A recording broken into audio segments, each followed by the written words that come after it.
So Pokemon collecting and Pokemon cards have something strange about them and something that no other TCG or other company can compete with, and it's probably the most unique aspect about them. You see, Pokemon products can boom with no warning in sight. That's the problem with them. You never know which direction they'll go, and this is why such a huge new influx of collectors have come within the hobby. People all around the world have become engaged. Now, one of the most common things I hear is, oh, everyone is holding onto sealed products now and they will never rise in value, and there's a reason why that is not entirely true, and I'm going to speak about that in just a second. Though, you know, I've invested thousands of dollars in Pokemon cards, and I've made some really stupid mistakes when it comes to Pokemon collecting and Pokemon cards. Though, because of this and being able to see both sides of the argument, I feel like I've developed a pretty well-rounded approach, and I can add some interesting aspects to the discussion. You know, everyone talks about right now that everyone's hoarding sealed product, right? Though everyone in the Sword and Shield era said the same thing. And here's the issue with that mindset, right? Firstly, the general collector isn't holding sealed. To some, it may seem like that, though if you're consuming this kind of content, you're in a concentrated niche, so it just becomes a bit of an echo chamber whenever you look at comments or read that stuff in forums, right? And every passing day, someone rips open a box, and every single day, once that product's out of print, the pie just continuously gets smaller, smaller, and smaller, and it's just a continuous downturn. The rhetoric of, oh, people are hoarding sealed was being shouted. Literally everyone argued that modern will be worthless and that we are in a junk wax era of Pokemon cards. Now, if you've never heard of the term junk wax, this is essentially a comparison to when sports cards were printed into oblivion during the late 80s and the early 90s, and nearly every card became worthless because of like an overpopulation of printing. Though if Pokemon is truly in a junk wax era,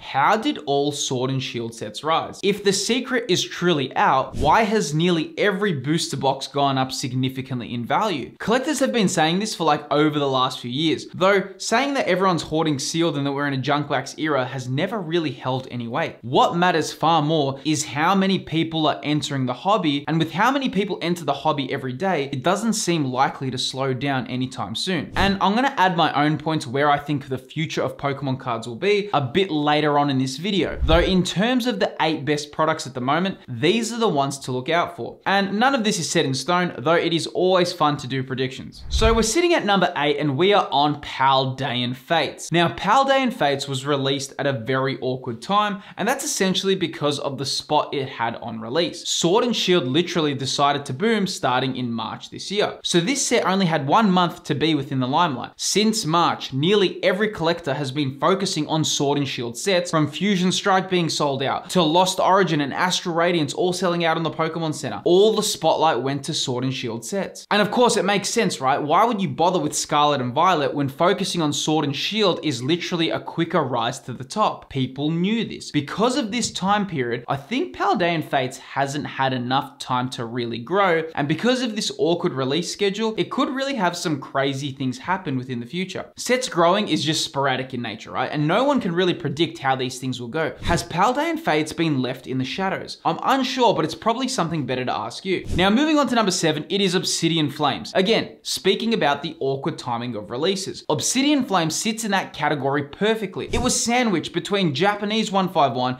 and English 151. It was never going to win that race. Now, you may be wondering, what does it matter if a set has been released in an awkward time slot? Well, because collectibles don't follow no rhyme or reason. Things can become collectible by pure chance. Like, I'm just giving you an example from video collecting terms, right? If you guys know the game Zelda Twilight Princess, so Zelda Twilight Princess was released for both the GameCube and the Wii. Though here's the catch. The GameCube version released right at the end of the GameCube's life cycle. Because of this, nearly every purchase of Twilight Princess was purchased on the Wii. No one bothered with the GameCube version. Though fast forward to today, and the GameCube version is 7 times more expensive than the Wii version. Who could predict that? The art of predicting collectibles is not a clear science. What makes products grow has a lot to do with chance and luck. And Obsidian Flames does seem quite forgotten about. Not only that, but the Charizard in the set looks absolutely sensational and it deserves some recognition. Also, if you have been enjoying the content so far, feel free to hit the like button. Supposedly, it really helps promote the video within within the algorithm. And also this channel features box breaks, Pokemon investing discussion, and general Pokemon collecting updates. Feel free to subscribe and you'll be kept up to date with Pokemon news, and I also love to share some of my life experiences along the way. I'd love to have you on board the channel. Now sitting at number 6, it is Kingdra Special Illustration Rare. This card is basically gifted to you, right? Though I cannot deny its artwork is just immaculate. Seriously, this is a top tier artwork and one that stops the eyes. Kingdra's personality just blends so well with this artistic style, and it really gives off an amazing feel. It has a weird futuristic feel to it, along with like a vintage polish. I can't explain it perfectly, though this card looks sensational. Shrouded Fable will be an interesting set for future growth, though it seems the collection promo cards are the best cards in the set, which is super weird to see because usually it's, you know, the chase cards within the set. Though, moving on to number 5, we are segueing from Shrouded Fable, and it is the Greninja Special Illustration Rare from Shrouded Fable collection boxes. This Greninja is one of the best artworks from the Scarlet and Violet era, and it just really pops, man. Like, the way it looks is incredible. Now, this particular artwork is incredibly hard to grade. For those who are unaware, because these come in plastic collection boxes, the way the card sits within the box makes it incredibly prone to bends and damages on the corners. On top of that, whenever you're pulling this card out of the plastic, there's a high chance for the tiniest little ding or the tiniest little scratch to happen. Because of this, getting these as PSA 10s is incredibly difficult. So PSA 9s for these are far more common. So having few of these in a PSA 10 could be an incredibly unique purchase. I did speak about Shrouded Fable in a previous video, right? And I did talk that I am a little bit disappointed why this card is such an easy card to acquire, and you can see my full explanation in this video here. Though irrespective of that, it's still an amazing card that could have a very unique future. Now moving on to number 4, it is Zapdos EX Special Illustration Rare from Pokemon 151. Now the legendary birds from the original 151 always stop fans, though this card in particular has an incredibly unique artwork. Not only that, while it's called Zapdos on the card, it does feature Articuno and Moltres. These three have become somewhat of a theme, and a lot of collectors would love adding these to their collections. I always speak incredibly high of the original 151 Pokemon, as they seriously hold so much value within themselves. The original 151 are so incredibly unique, and they make such a difference when it comes to long-term holds. While newer sets are popular, it's no secret that they just don't hold the same momentum as other generations.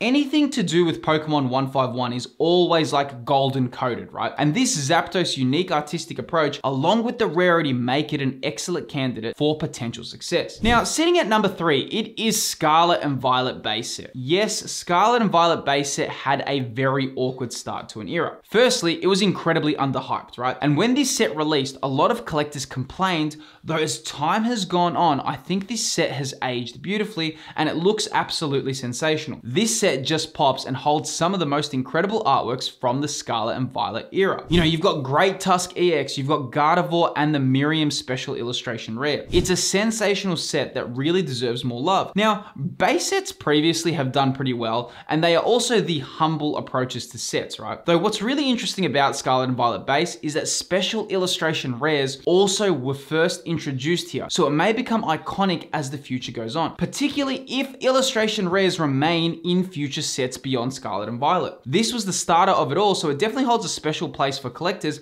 and it wasn't shown much respect on release, though time may be incredibly kind to this set. Now, sitting at number 2, it is Crown Zenith. Now, truthfully, this would be the number 1 spot, though the time to buy this and the window is getting less and less tempting. It's not the best price as it was, as it's slowly already rised a little bit in value. Now, this set is sensational and has a lot of cards that make for an excellent set. One thing that I always ask myself when it comes to Pokemon products is, what are the actual Pokemon inside the set? Because that's what really matters, right? One thing you need to remember is that there are millions of collectors out there in the world, and a lot of collectors try to collect every cards of specific Pokemon. And you know what these are, right? Your Charizards, your Pikachus, your Gengars, etc., right? However, there are also other Pokemon that fit within this category, such as Deoxys, the Eeveelutions, and Giratina. Well, Crown Zenith is stacked with these iconic Pokemon from head to toe. And not only that, they all have their own unique unique artistic style as well. Crown Zenith is truly an amazing set, though the time to buy for it fell a little bit before this, though I still don't think it's that bad either. Time will tell how this set will perform, though it's definitely one to keep on your radar. Now finally, in first spot comes Paldea Evolved. You know, this set is just an example of a set that keeps getting better and better with each passing day. Paldea Evolved really shines brighter with each passing day, and it's the perfect example of a sleeper hit. When I made my previous video on the top 10 best artworks from the Scarlet and Violet era, nearly every third pick was a card from Paldea Evolved. You know, Chi-Yu EX, to Magikarp, to Grusha. The set is literally stacked with incredible artworks. Not only that, but it contains illustration rares for every single evolution stage of the Generation 9 starters, and we all know just how tied Generation 9 starters are to bringing upon nostalgia. Though, you know, these kind of tier list videos are one of my favorite types of content to make, and there are way more cards and products to keep an eye out for. So here is another 10 Pokemon singles to look out for. Within this video on screen, I cover the top 10 best Pokemon singles to look out for that look like they may grow within the future. If you enjoyed this video, then the video that's appearing on screen right now is just an obvious pick. Click that video on screen and we'll talk more about it there.